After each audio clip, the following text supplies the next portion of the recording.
We are continuing our little guide series, and this time we have the latest perk, the Gunslinger. I was thinking about going through the perk list from top to bottom, but I've tested so much with the skills and weapons that now feels like the perfect time to cover it.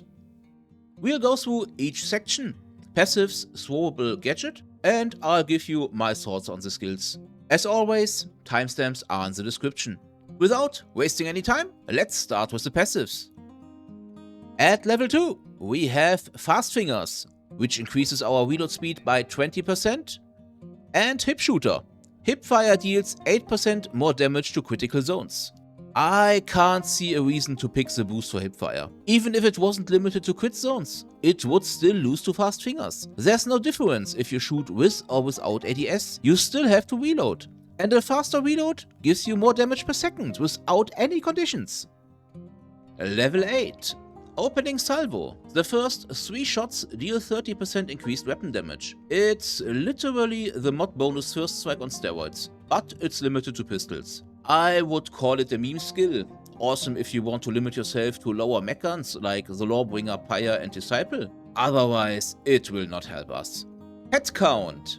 Headshots give you up to 5 stacks at 6% damage each. If I hear someone talking about Gunslinger, I instantly think of 2 things. Desert Eagles and Whack 'em Up, which is this skill's name from Killing Floor 2. For me, it's the signature skill. And Stopping Power. Stumble and knockdown power is increased by 55% and body and limb shots deal 30% increased damage. This passive sounds massive, and it is. Awesome crowd control and a damage buff if you don't hit the head. The only problem is, you should at least try to hit the head. It's a weak spot and has a massive damage multiplier.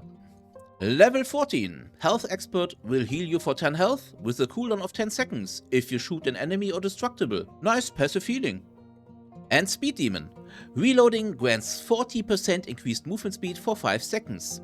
This skill is busted. As long as you are not caught off guard, you are immortal. You are so fast that nothing can catch you. For level 20, we have Custom Made.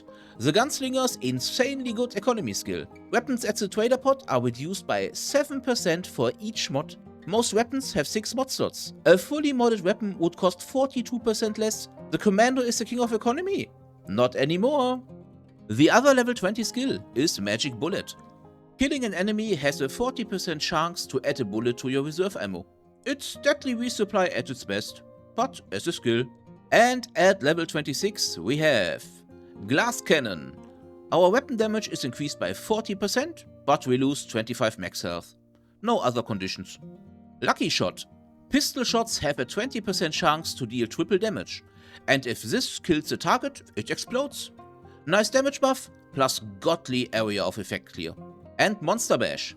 15-second cooldown between triggers. Bashing an enemy with the pistol will reload your weapon and increase weapon damage by 40% for 10 seconds. Sounds very good, but you have to trigger it in melee range, and it has a cooldown. So, for passives we pick Fast Fingers, Head Count, Speed Demon, Custom Made, and Lucky Shot. Let's go on with Throwable, the Gravity Grenade. Level 4, Direct Hit. If the grenade impacts a Z, it deals 150% increased damage to that Z. Nothing special, and the single target damage is not really needed. Center of Gravity. Pull radius is increased by 25%. Bigger area of effect, can't be bad. Strong Pull.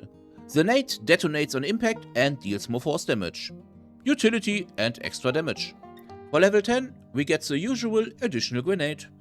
At level 16, we have Animalist. The detonation creates an anomaly for 5 seconds and deals 16 force damage every second within the radius. Unfortunately, I can't really see why we should use this. I mean, the other skill is Dead Stop. Stun duration is increased by 55%. That's simply it, and that's more than enough. Level 22 gives us another additional grenade. And at level 28 we have Big Bang. The secondary explosion radius is increased by 50% and its damage by 30%, so greater AoE clear. Gravitational Force. Enemies take 30% increased ballistic, cut and force damage for 5 seconds. This is a massive damage buff. And last but not least, we have Black Hole. The gravity grenade pulls an additional time before exploding, and the radius is increased by 25%. An even bigger area of effect and an additional pull for crowd control. Do we need more? The Gunslinger's weapon damage is extremely high, so we can use our grenade for full utility. The possible damage buffs are awesome, but they are not really needed. I like to save my grenades for teammates in need. If someone goes down, you throw a grenade and pick him up without any disruption. My final picks for the Throwable are Center of Gravity, Death Stop, and Black Hole.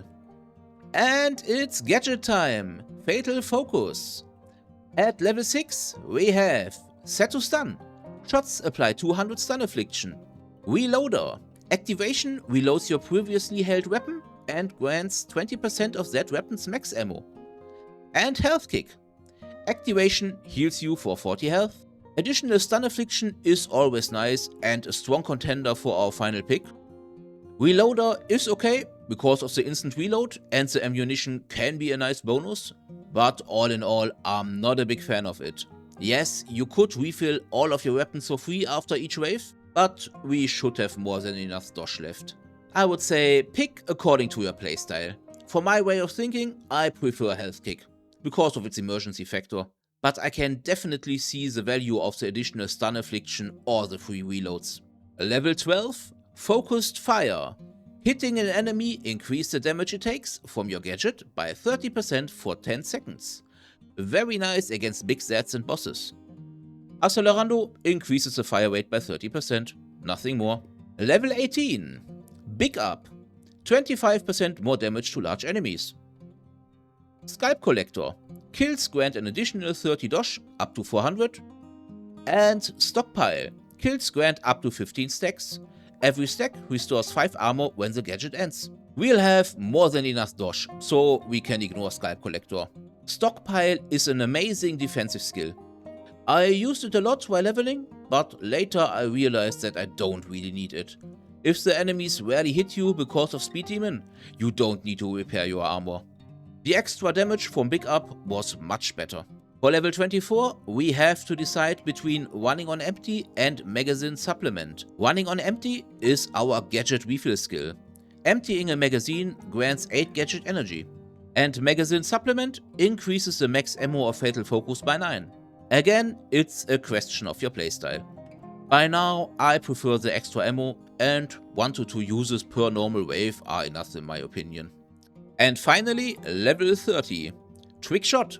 Our hits ricochet to 4 nearby Zeds, critical zones, and the damage is reduced by 60%. Heavy hitters, we fire explosive rounds that deal force damage within 4 meters. Auto magic, we fire in full auto with an additional 10 bullets, but the damage is reduced by 30%. I tried Trick Shot once, and then I forgot it existed. I didn't like it. Heavy hitters were my combination skill with Stockpile and Running on Empty. The bigger AoE gave me more kills per shot, which meant more stacks. It's a nice defensive combo. But then I tried Auto Magic in combination with Magazine Supplement, and I kept this combination. My final gadget picks are Health Kick, Focused Fire, Big Up, Magazine Supplement, and Auto Magic. And that's my build for the Gunslinger. Is it overpowered? In comparison to the other perks, a big yes. But Killing Floor 3 is a non-competitive PvE game. So who cares? It's fun! And that's the most important part. Before they nerf the Gunslinger, they should buff the rest. We just want to shoot Zeds. Keyword shooting. Let's look at some weapons for the Gunslinger. Level 30 starter dosh weapons. I can offer you a full dosh Lawbringer build. And these very effective Night Adders. My favorite Desert Eagles are these with heat damage. And for the later waves, I love to use my Squaker in combination with my Flesh Pounder. But you should buy the Flesh Pounder first, because the force damage is more jack of all trades.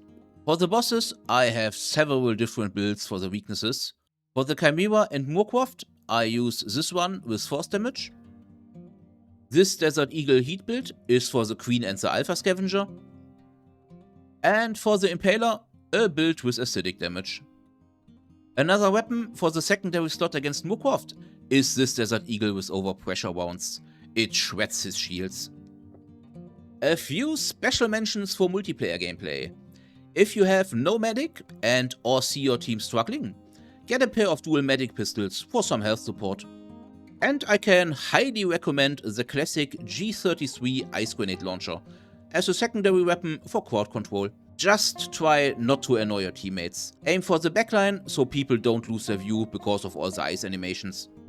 Unfortunately, something is wrong with the servers for me today. I've tried to record 4 once so far, and they all ended with server connection lost at wave 3 or 4. So I'll upload another video later where I use my Gunslinger build. Again, I hope this little guide was helpful to you. If you have any questions, please ask away in the comments. I love to help. Thank you very much for watching and have a wonderful day. Take care, I'm out, bye bye.